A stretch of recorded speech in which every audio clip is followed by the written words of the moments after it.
Olá, meninada do sétimo ano, professor Paulo Sérgio. Vamos retomar aqui nossas aulas depois das avaliações, né? E aí nós vamos retomar nossas aulas aqui falando do reino animal. Nós já falamos lá dos reinos dos fungos, né? Que é o reino fungos, reino das bactérias, né? Que é o reino Monera. Falamos do reino protista, dos protozoários. E agora nós vamos falar aqui do reino dos animais, né? Na parte dos invertebrados. E nessa parte aqui dos invertebrados, né, que envolve muitos seres, artrópodes, platelmintos, nematóides, molúsculos, né? Nós vamos priorizar primeiro aqui falando dos platelmintos, dos nematóides, molúsculos e algumas doenças por eles provocadas, beleza? Então, iniciando aqui com os platelmintos. A palavra verme, né, é usada de modo popular para indicar animais que têm um corpo mole, né, fino, comprido e sem pernas. Alguns vermes de corpo achatado, outros de corpo cilíndrico e outros que têm o corpo segmentado, ou seja, formado por segmentos com vários pedacinhos, né, facilmente que são perceptíveis. Os vermes de corpos achatados são chamados pelos cientistas de platelmintos, né?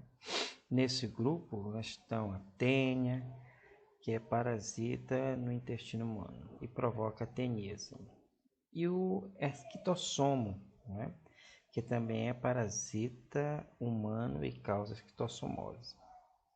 Mas nem todos os platelmintos são parasitas, né? A planária, por exemplo, que é esse aqui, ela é de vida livre, ou seja, ela não parasita ninguém, ela tem a vida dela no meio ambiente. Né? Os cientistas conhecem cerca de 15 mil espécies de platelmintos. Né? Então, nós estamos vendo aqui a planária, o esquitossomo, né, que provoca a esquistossomose. E aqui nós estamos vendo a tênia, né, que provoca a teníase. Ela cresce muito, ela tem esse corpo aí achatado.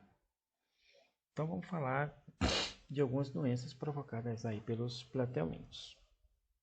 Né? A primeira delas é a teníase, né, provocada pela Taenia solium, que fica na carne do porco, a Taenia saginata, que fica na carne, né, do boi, e a tênia asiática, que fica de origem asiática.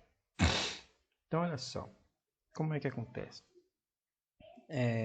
A teníase é uma parasitose causada pela presença do verme adulto de tênia, né, dentro do intestino lá do gado, né? Popularmente ela é conhecida como solitária. No intestino delgado que ela fica instalada. Ela pode dificultar a absorção dos alimentos que a gente ingere e provocar sintomas como enjoo, diarreia, perda de peso, dor abdominal. Estão vendo aqui onde é que ela fica instalada, né? No abdômen, por isso que ela provoca essa dor abdominal.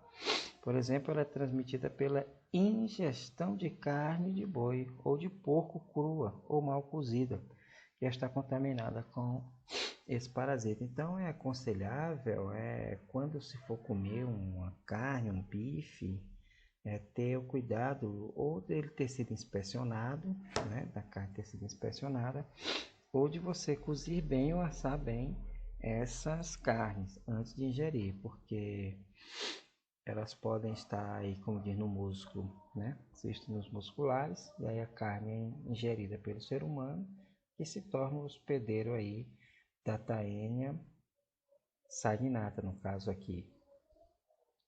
Tá certo? Então ela fica instalada no intestino, provocando esses enjoo e dores no estômago. Muito perigosa quando ela se instala, quando você absorve os ovos dela e não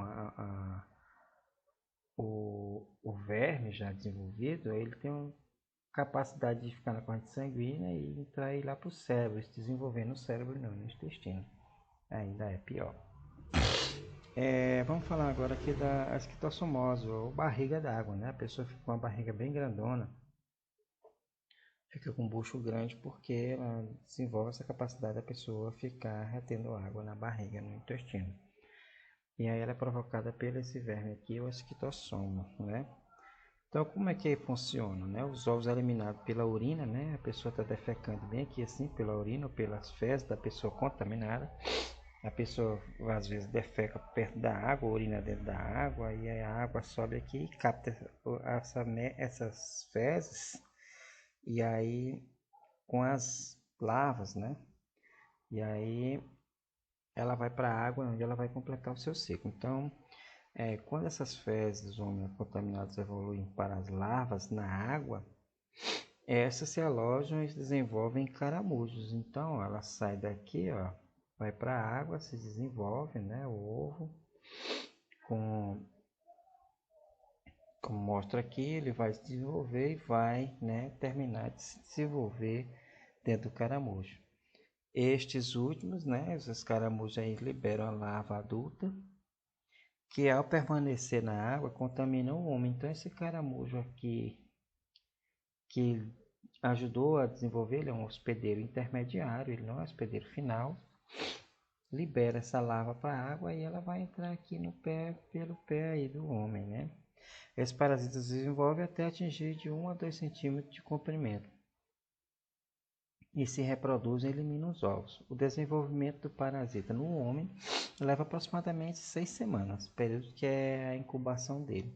Quando atinge a forma adulta e reprodutora, já no seu habitat final, que é o homem, né?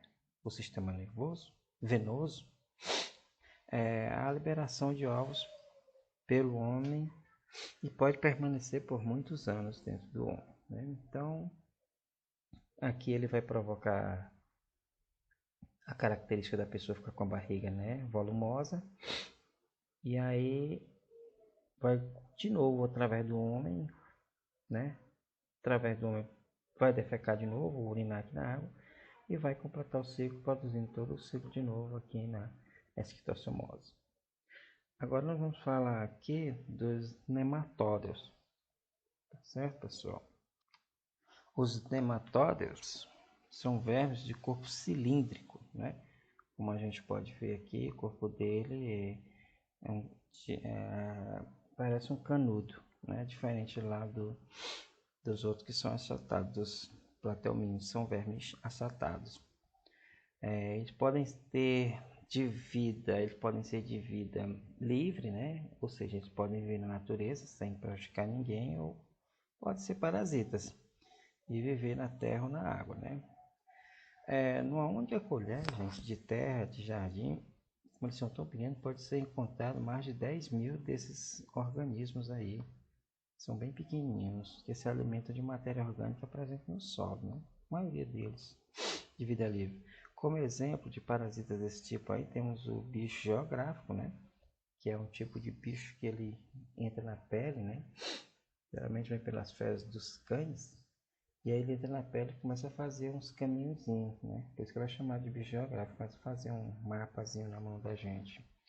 Nós temos a lombriga, né? E o ancilóstomo. É o causador do amarelão. A pessoa diz que a pessoa tá amarela, né? Tá com amarelão. É ancilostomose. Já foram descobertas aproximadamente 20.000 espécies de nematóides.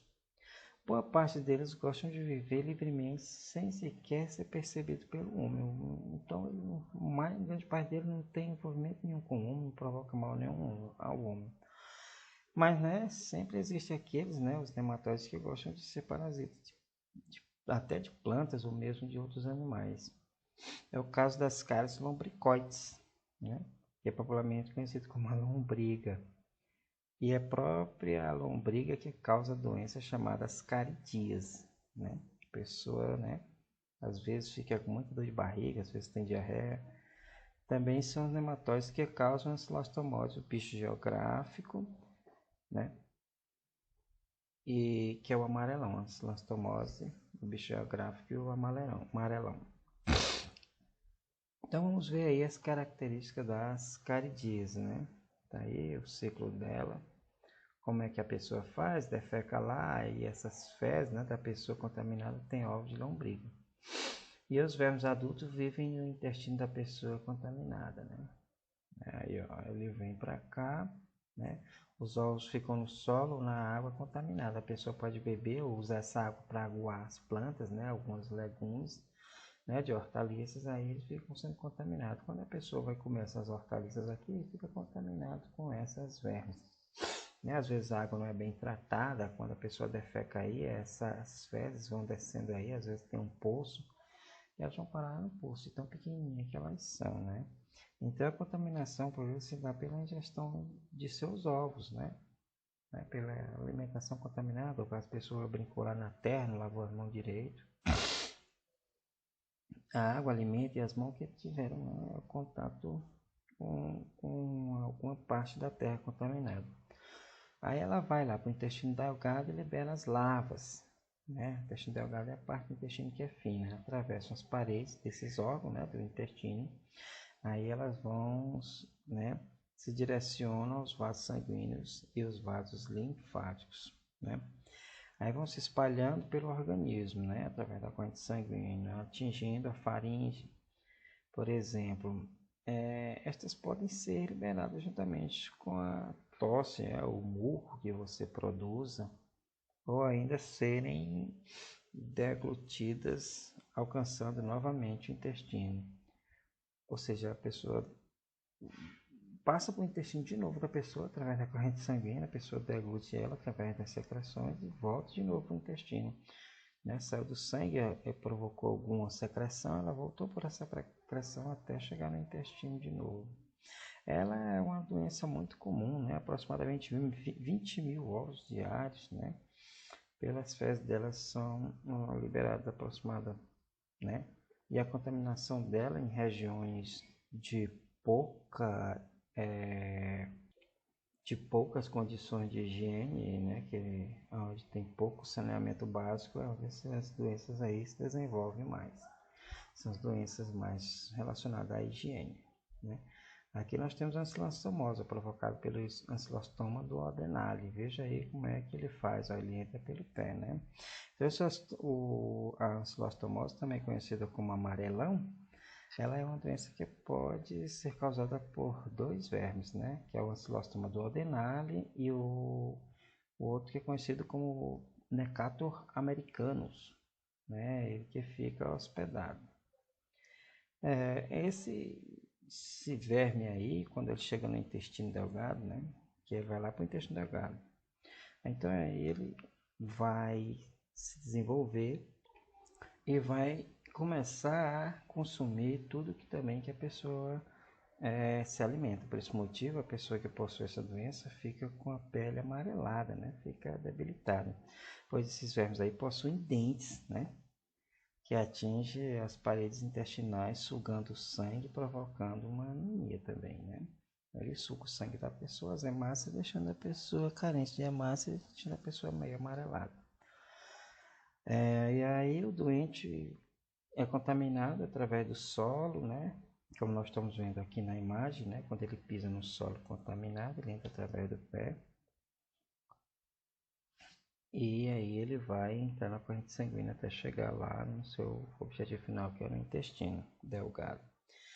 Então esses vermes aí ficam alojados no intestino delgado do homem ou da mulher. Quando eu falo homem, eu estou falando de homem ou mulher. De algum tempo eles são eliminados pelas fezes do homem. E aí após esse processo, a larva que foi eliminada pelas fezes é denominada rabditoide, né? Ela recebe esse nome. Então ela passa a ter vida livre, né? Ela fica na terra. Depois que ela se desenvolve no homem, dentro do homem, ela sai, né? E aí passa a ter vida livre na natureza. Após uma semana, ela se transforma em uma larva denominada falarioide infestante, né? Que penetra no homem através da pele. Aí começa todo o ciclo de novo. Então ela passa uma parte da vida dela sendo parasita no homem. Depois ela sai para ter uma vida livre se reproduz, né? E agora nós vamos falar aqui dos moluscos, né? Nós temos grande variedade de moluscos, o polvo, o caracol, né? Aqui é a concha, são todos moluscos.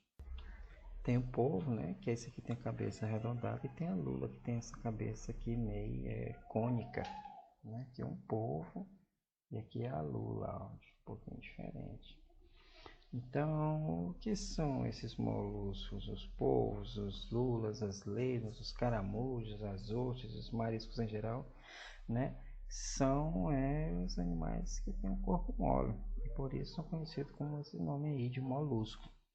Alguns deles apresentam uma concha externa protetora, como o caramujo aqui, né, que produz aqui, tem aqui essa concha protetora, ele se esconde aí dentro.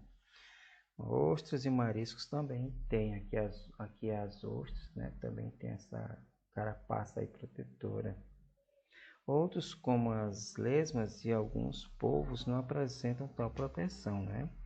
Já as lulas e alguns outros polvos possuem uma concha interna, né? A lula tem aqui essa parte mais dura, o polvo não é todo molão. Os moluscos não possuem esqueleto rígidos, né? Que dê sustentação aos seus corpos e se locomovem graças a movimentos musculares, né? Então tem esses músculos aí que permitem a sua locomoção. São conhecidas cerca de mais de 110 mil espécies. A maioria delas vive no mar, porém há espécies que são terrestres e outras de água doce, né? A gente já viu muito. A gente não vai ver polvo nem lula na água doce, eu acho que não existe. E só no mar. Agora esses caracóizinhos que a gente chama de caracol, né? Eles têm muito, né? Na terra, nas lagoas, assim como esses mariscos aí em geral. E esses bichos podem provocar doença, né? Como a inflamação da pele causada por molusco. Aqui, ó. Assim, alguns moluscos podem causar essas lesões aí. Essas manchas que são conhecidas como pápulas. Pode ter de 1 a 5 centímetros, elas podem estar agrupadas ou pode estar espaçadas. Aqui elas estão agrupadas e aqui elas estão espaçadas umas das outras, né? E tem essa corzinha rosada aí. Então é uma alergia na pele que é provocada por esses moluscos. Pois é isso aí, pessoal. O que a gente tinha de estudar primeiramente aí sobre os animais invertebrados. É isso aí. Eu deixei uma parte só para os artrópodes, né? Porque os artrópodes têm uma parte muito grande, né? Os artrópodes são os animais que mais existem na natureza, né? As formigas, os escorpiões, né? Esses besouros, insetos em geral, são todos artrópodes. Caranguejo, camarão, são todos artrópodes, tá certo?